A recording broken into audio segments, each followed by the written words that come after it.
the economy and all these different things, we got to talk about one of the biggest investments that people ever have, and that's their homes. Something recently just happened in the news, Lori, and a big thing, with the Secretary Paulson coming on TV talking about what? What is he talking about? About the government takeover of Fannie Mae and Freddie Mac. The government takeover of Fannie Mae and Freddie Mac. Now let's kind of again educate people what they are, because people don't know what they are. And who wants to take a turn at that? You take one and Ryan, you take the other one. Well, Fannie Mae started, I think, back in the 1930s. Right, under FDR. And the purpose was to have an opportunity for people to purchase homes, obtain mortgages at low interest rates over fixed terms, over extended periods of time.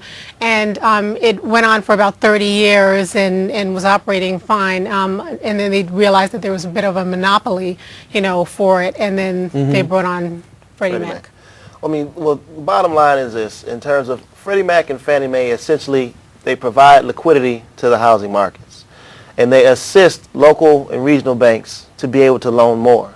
Bank A and B, they give you a loan on your home. That puts leverage on their books. Freddie Mac, Fannie Mae, they buy that loan from Bank A, B, C, and your local banks. Now Bank A, B, and C continue to give you more lending. They own the mortgages themselves, Freddie Mac and Fannie Mae. They keep them themselves, or they bundle them and sell them in secondary markets to other borrowers such as Bear Stearns, Lehman Brothers, in the form of mortgage-backed securities and CMOs or whatever. So that's what they do. They help individual small banks provide liquidity. What happened was they got so overzealous, and starting back in 2000, they wanted to start. They went into the high-risk market, alternative adjustable mortgages and other mortgages, interest-only mortgages, helping individuals who typically couldn't get a loan. They wanted to help give houses. However, somebody has a 550 FICO score, they can't afford their home. For a reason, they have a 550 FICO score for a reason.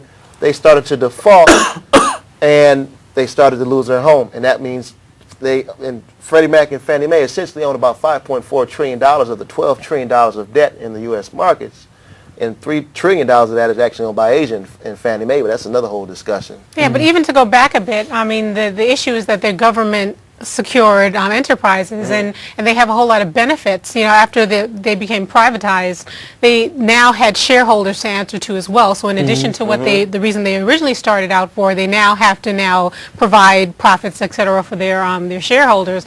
The issue is that they have so many benefits as government secured enterprises, because first of all, if you're government secured, the foreign markets are willing to lend you money at low interest rates because they know that they're going to get their money back. Also, they have no oversight by the SEC.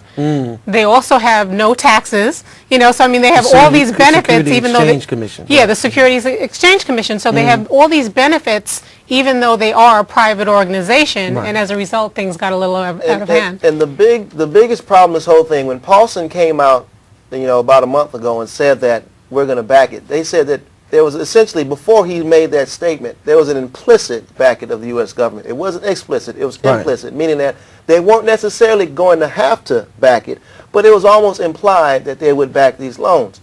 As of September 30th, I think they have about $200 billion worth of debt that was going to come due. Freddie Mac and Fannie Mae, they both needed about $15 billion of debt apiece in order to make those payments. Asia, which owns $3 trillion of debt in Fannie Mae, was like, hold on. Paulson came out and said that you guys are going to have to get backed by the U.S. government. You guys are in trouble. We're not going to repurchase that debt. So now, because we have, and there's another reason why we got to worry about how we're in debt to Asia. Asia said, forget that, we're pulling out. So now Paulson said we have to make a move. We have to collapse. Because it would have collapsed if they own half the markets half the loans in the market. Freddie Mac and Fannie Mae goes down, then everybody loses their home. All these industries was collapsed. Yeah, and in addition to the fact that Fannie Mae and Freddie Mac were making money because they were able to get such low interest rates from the foreign markets, and the money that was being paid on these mortgages they bought were higher interest rates, so they're making a profit there. They also had situations like pass-through securities where they actually had investors that were actually basically getting the money, the principal and the interest from some of these mortgages. So they actually had the marketing aspect of that as well to make sure that the shareholders were satisfied that the business business was doing well. The biggest problem that I have with this whole thing here, you know, J.P. Morgan comes out and they bail out Bear Stearns with the U.S. government, over $50 billion in there. Lehman is right now, an Asian bank just went out, they put a bid on Lehman Brothers, and they say, you know, we got to back out now because we're a little bit skeptical. Lehman had to get a lot of people coming in and say to their rally, but still it's skeptical that Lehman Brothers might go under, one of the largest banks in the nation. Right. We got Chrysler, GM, and Ford saying we need $50 billion of funds just to stay afloat from the U.S. government. When does it stop? If a company becomes too big to fail, there has to be a certain amount of regulation to step in and say, you know what, Bear Stearns and Freddie Mac and Fannie Mae, they got severance packages. They're still consultants. They're still on the books. If I lose, I don't know how many billions of dollars, I'm fired. What happened to accountability, though? That's the real issue. And the other issue is when we talk about these loans that they did back, as you mentioned, Ryan, the credit scores, really the people they were giving homes, the consumer, again, is not educated. So they get in these financial situations that they're in over their heads from the very beginning, and then they're crippled and they lose their homes. And that's really the real issue. Again, the American citizen loses out in the end because of poor corporate responsibility. Right, because we're going to be paying the bill. We're going to be paying the bill. And that's the problem with the privatization situation, because if you start out with a good idea, you're trying to give low rates and mortgages to individuals to give them a chance to own homes. Once you start getting shareholders involved, now your responsibility comes to your shareholders. And a lot of times they're going to do things like give higher rates or mortgages that they would normally not have to give if they didn't have to look better on the books to their shareholders. And this is the problem with this country. Greed is the cause of every single recession, all the way back to the founding of the Founding Fathers Day.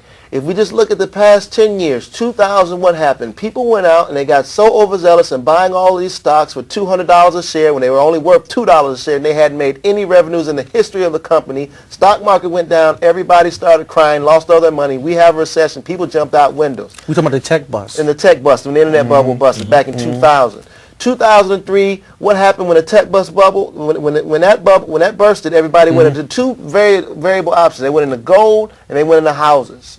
So now gold went up and shot through the roof, and homes went up and started shooting through the roof. And then we have this whole thing where the government is now starting to push with a social cause to get people to purchase homes. They started making extra money, so people are already putting their capital into homes. Government's pushing homes. Shareholders saying we want more return.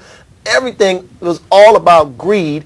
When the rug got pulled out from underneath the housing purchase, said, you know what, I can't afford this interest-only loan where I'm now paying $2,000 a month, where I originally paying $500 a month. I can't afford it anymore. Now, today, we have 12 million homeowners now who are in the red in terms of who, if they sold their homes, they will be or delinquent. This is crazy, and it's greed that's driving the destruction of this market.